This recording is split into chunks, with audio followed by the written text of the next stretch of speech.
ताणं नमो सिद्धाणं नमो आयरीयाणं नमो वज्रायाणं नमो लोये सवसाहुणम। पंच परमेष्ठी भगवान की, मूल नायक चंदा प्रभु भगवान की, 24 तीर्थंकर भगवान की, आचार्य श्री आदि सागर जी महाराज की, जो आचार्य महावीर कीर्ति जी महाराज जी ना धर्मना જે માતા પિતા બન્યા તે પરિવારથી પણ અહીંયા અત્રે માતાજી પણ બિરાજમાન છે ને એમના જ ગ્રસ્ત જીવનથી પણ અહીંયા પધાર્યા છે ટાકા ટૂકાથી। तीर्थभक्त शिरोमणि परम पूज्य आचार्य महावीर कीर्ति जी महाराज की, युग श्रेष्ठ तपस्वी सम्राट आचार्य सन्मति सागर जी महाराज की, साक्षात विराजमान विशाल संघ नायक चतुर पट्टाधीश्चर्या चक्रवर्ती मम प्राण गुरु श्रेष्ठ आचार्य रोगन सुनील सागर जी,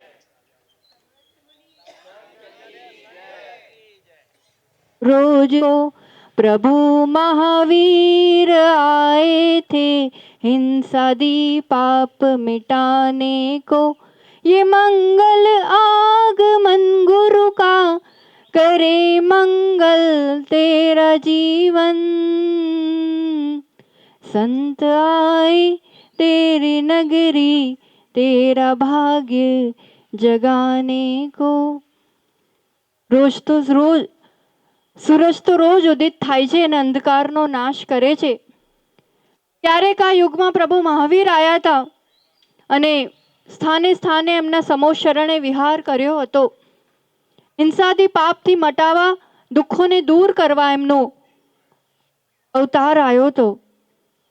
અને આ સમય જ્યાં સાક્ષાત તીર્થંકર તો નથી પણ તીર્થંકરના માર્ગનું અનુસરણ કરનારા આવા દિગંબર ગુરુ જેમનું આગમન જ મંગલ હોય છે અને એમાં પણ એવો અવસર યોગ સંયોગ એવો બન્યો કે આ ભારતીય સંસ્કૃતિ હિન્દુ સંસ્કૃતિનો જે નવ વર્ષ કહેવાય છે। 1 જાન્યુઆરી તો દરેક જણ આજના સંસ્કૃતિમાં જાણે છે કે 1 જાન્યુઆરી એટલે નવું વર્ષ હોય અને એવી રીતે પાશ્ચાત્ય સંસ્કૃતિ રૂપ મનાવતા હોય છે। પણ આજ પણ જેના કારણે ભારતીય સંસ્કૃતિ અને જીન સંસ્કૃતિ જીવંત છે એવા સાધુઓના આગમન સાથે નવ વર્ષનું આગમન એમના સાતિશય ચરણ રજથી આ ધરતી સ્પર્શિત થઈ અને તમને બધાને દર્શ મળ્યા એ ખરેખર પરમ સૌભાગ્યનો સૂર્યનો વાર રવિવાર અને એમાં સૂર્યથી પણ તેજસ્વી એવા તપસ્વી ગુરુઓનું આગમન ખરેખર આવનારા સમયમાં બધા લોકો માટે મંગલમય જ થવાનું છે। ગુરુની મહિમા एक बाजू मस्जिद है, एक बाजू शिव मंदिर है અને એના વચ્ચે જન જનના દેવતા જે દરેક જીવ માત્રનું કલ્યાણ આ વૃક્ષનું પણ ખબર નહીં હવે શું ભવિષ્ય બનવાનું છે। આટલી વાર આમનું સાનિધ્ય પામીને આ બી કંઈક ઉત્થાન કરી જશે એવા પ્રાણી માત્રનું જીવ માત્રનું એક ઇન્દ્રિયથી મારીને પંચેન્દ્રિય દરેકનું ભલું વિચારનાર એવા એક સંત છે જેમને નાની વયમાં દિગંબરી દીક્ષા લઈને જનજનનું કલ્યાણ સ્વકલ્યાણનો માર્ગ અપનાયો। યાદ છે 2018માં ભર ગરમીમાં જ્યારે આ સંઘ આવ્યો હતો ગામવાળાઓને બહુ જ વિકલ્પ હતો કે કૂવાઓમાં બિલકુલ પાણી નથી, આ સંઘને તો કૂવાનું જ પાણી ચાલે તો કેવી રીતે આહારચર્યા થશે ને કેવી રીતે વ્યવસ્થા બનશે।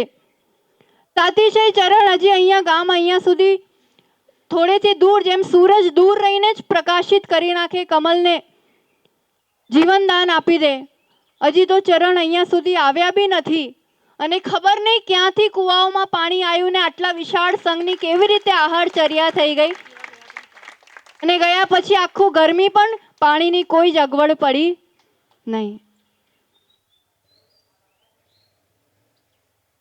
જન્મના 45 દિવસ જન્મ પછી અહીંયા રહ્યા અને દર વર્ષે 45 દિવસ ગરમીઓની રજાઓમાં અહીંયા આવતા। બાકી તો ભણતર આદિ તો વડોદરા થયું પણ આ એક એવી ભૂમિ એવું ગૌરવ છે કે તીર્થ સમ આજે 52 જિનાલયનું આવું મહાન જિનાલય જેના હંમેશા દર્શન થતા હતા અને વૈરાગ્યનો બી જ્યારે ભાવ જાગ્યો તો કદાચિત ઘરમાં બી કોઈને ખબર નથી, પણ જ્યારે મન પાક્કું બનાવ્યું હતું ત્યારે બી સૌથી પહેલાં અહીંયા જ દર્શન કરવા આવ્યા હતા અને અહીંયા દર્શન કરીને મન પાક્કું બનાવીને પછી ઘરે બી સૂચના કરી હતી. તો આ હંમેશા એની કૃપા રહેલી છે. અને બધા કે માતાજીના ગામ જવાનું, માતાજીના ઘેર જવાનું, ઘરે જવા જ તો નીકળ્યા છે અને ઘરે લઈ જનારા અમારી સાથે અહીંયા છે. કયા ઘરે જવાનું છે? સિદ્ધાલય આપણું સાચું ઘર છે. આચાર્ય ભગવાને અધ્યાત્મસાર શતકમાં બહુ સરસ પંક્તિઓ લખી છે. આજ યહાં કલ વહાં પરસો અગલે ગાંવ. આજે તમે બધા પહેલા અહીંયા રહેતા હતા, હવે ક્યાં કોઈ મુંબઈ જતું રહ્યું, કોઈ અમદાવાદ જતું રહ્યું, તો અહીંયા બી નથી રહેતા. કંઈ ભરોસો છે? આ પર્યાયનો બી ભરોસો નથી. આ પર્યાયનો જન્મ થયો છે. હજી દીક્ષા લીધી એ વાળો જન્મ બી નહીં, આ દેહનો એક એક કણ જેટલું ચાલીને આવ્યા છે ને, દરેક કણ પર જન્મ લઈ લીધો છે. કોઈ જગ્યા બાકી નથી રહી. આ પર્યાયની અપેક્ષા ગણીએ તો માતા પિતાનો ઉપકાર કે આ માર્ગમાં જવા માટે સહજ સ્વીકૃતિ આપી એ એમનો મહાન મહાન ઉપકાર. કારણ કે એટલી બધી શક્તિ તો હતી નહીં કે લડતા ઝઘડતા એવી આદતને એવા મતલબ એવું નહોતું આવડતું કે બહુ વિરોધ કરવો કે બહુ, પણ બહુ સહજ સ્વીકૃતિ મળી એ એમનો જીવનભરનો ઉપકાર. અને એટલું કે કણ કણ જન્મ લીધો છે. आज यहाँ कल वहां परसों अगले गांव, इष्टो निज आत्म गांव में લે સ્વરૂપ કી છાંવ. આપણા સ્વરૂપમાં લીન થવાનું છે ને શિક્ષા એ તરીકો જીવવાનો આચાર્ય ભગવાનની શરણમાં મળ્યો છે. એમનો ઉપકાર તો કેવી રીતે ચૂકવાય અને કેવી રીતે એમનો દિવસ રાત બી એમના ગુણગાન ગાવ તો ઓછું છે.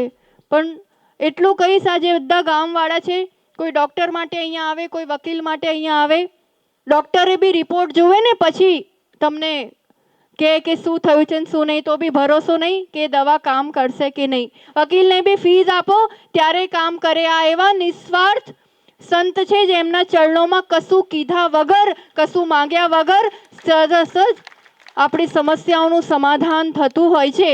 ચાહે સાંસારિક સમસ્યાઓ હોય, ચાહે આધ્યાત્મિક માર્ગ પર વધીને કલ્યાણ કરવાની વાત હોય. આપણે આચાર્ય ભગવાનને સાંભળવા છે અને વિશેષ ધર્મસભા બપોરે થવાની છે.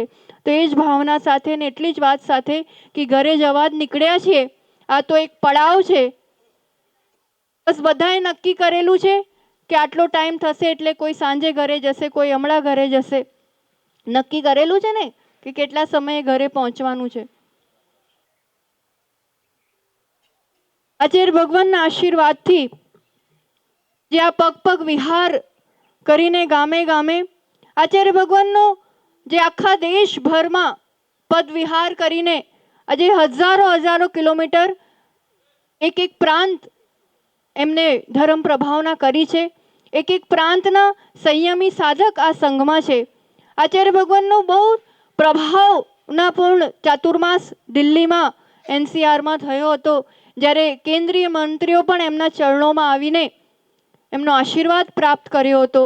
એમનું માર્ગદર્શન પ્રાપ્ત કરવા તો મોટામાં મોટો બિઝનેસમેન હોય કે મોટા ભણેલો અફસર હોય, એ પણ એમના ચરણ નિશ્રામાં આશીર્વાદ પામવાને આ પણ તમારા જ સાબરકાંઠા રાયદેશ સમાજના જ ગૌરવ મુનિશ્રી સિદ્ધાર્થ સાગરજી પણ પદ પદ વિહાર કરીને આટલી ઉંમરમાં આટલી બહુ દ્રઢતા જોઈએ, બહુ સંકલ્પ શક્તિ જોઈએ. આપણે તો વિચાર કરીએ કેવી રીતે ગામને પાદરે જ મહારાજજી તો અહીંયા ચાલીને આવી જ જવાના છે, તો આપણે તો બધા ગામને પાદરે જ ઊભા રહી ગયા હતા. લેવા જઈને આપણે 8 કિલોમીટર કેવી રીતે ચાલીશું, 9 કેવી રીતે ચાલીશું, તો એટલે સુધી બી પહોંચવાની હિંમત નથી થઈ. પણ આટલો પદ વિહાર કરીને આ ઉંમરમાં આવી રીતે ચાલીને આવું એ ખરેખર દ્રઢ સંકલ્પ શક્તિ અને ગુરુ કૃપા, ગુરુના આશીર્વાદનું તમારામાંથી જ તો છે. આ જ પાણી છે ને, કોઈ અલગથી પાણી તો નથી. એટલે બધો મનનો ખેલ હોતો હોય છે. સંકલ્પ શક્તિ વધારવાનો આ સમય છે. દ્રઢતા, નિયમ, સંયમ વધારવાનો આ એક રૂડો અવસર છે જીવનમાં. આચાર્ય ભગવાનનો પ્રભાવનાપૂર્ણ ચાતુર્માસ દિલ્હીમાં થયો અને પછી એ લોકો પાછળ પડ્યા કે બીજા વર્ષે પણ ત્યાં જ ચાતુર્માસ થાય, કારણ કે મહાવીર નિર્વાણોત્સવ જે 2550મો મહાવીર નિર્વાણોત્સવ, જેને કેન્દ્રીય સરકારે પણ પોતાની રીતે દેશભરમાં મનાયું.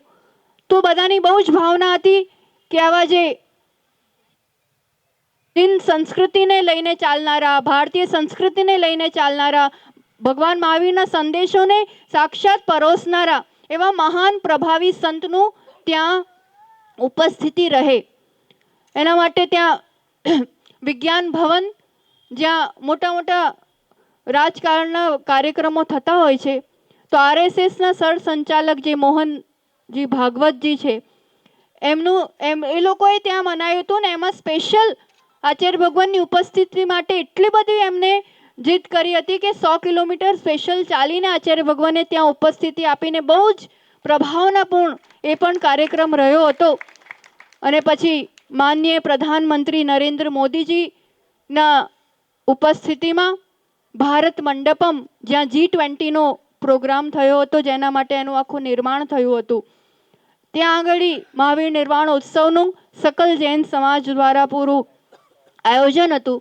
અને આચાર્ય ભગવાનના આશીર્વાદથી ગત મહાવીર જયંતિ 21 એપ્રિલ 2024 આચાર્ય ભગવાનના આશીર્વાદથી એ મહાવીર જયંતિ તો ક્યારેય નહીં ભૂલી શકાય એવી મહાવીર જયંતિ, જે આચાર્ય ભગવાનનો બી દીક્ષા દિવસ છે અને અત્યારે ઈડર આવનારા સમયમાં ઈડરમાં મનાવવાનો છે. એ મહાવીર જયંતિએ આચાર્ય ભગવાનના આશીર્વાદથી જીવનનો એક બહુ અદ્ભુત અનુભવ, ગુરુ કૃપા શું કામ કરી શકે, ગુરુનો આશીર્વાદ શું કામ કરી શકે. અમને તો એક જ મંત્ર આવડે છે કે ગુરુ આજ્ઞા જે હોય તે કરવું. અને ત્યાં અમે બંને માતાજી ત્યાં મોડલ ટાઉન વિરાજ્યા હતા. ત્યાંનો એક એરિયા છે ને ભારત મંડપમ, એટલે ત્યાંથી 15 કિલોમીટર દૂર. મંડપમ અમે જ્યાં રોકાયા હતા ત્યાંથી 15 કિલોમીટર દૂર, અને 7:30 વાગે ત્યાં એન્ટ્રી ગમે તે રીતે કરવાની હતી. હવે ઉનાળાનો સમય હતો, 5, 5:15 ઉજવાળું થાય, અને એ સમયે આચાર્ય ભગવાનનો જ આશીર્વાદ હતો. આગલા દિવસની અંતરાય, ગરમીનો સમય, કેવી રીતે પહોંચાશે કંઈ જ ખબર નથી. એટલી ખબર હતી કે આચાર્ય ભગવાનનો આશીર્વાદ છે અને એમનું નામ લેવા, એમનું જયકારો લેવા, એમની ઉપસ્થિતિ હોય એવી રીતનું બતાવવા આપણે ત્યાં પહોંચવાનું છે.